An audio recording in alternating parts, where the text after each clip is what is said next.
Local sheriff departments discussed cooperation between agencies across state lines in a law enforcement meeting 3 months ago. The Wood County Sheriff's Department is seeking support from West Virginia delegates to pass a bill that will allow law enforcement agencies from Ohio to assist officers in West Virginia in the line of duty.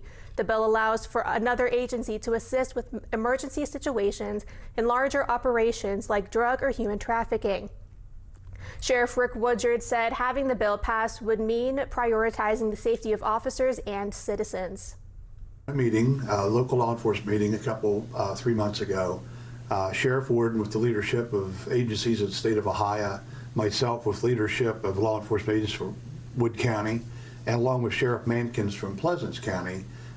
In that meeting, we discussed mutual aid and cooperation among law enforcement officers. That prompted us on our side of the river to ask a bill be drafted to allow us to address that.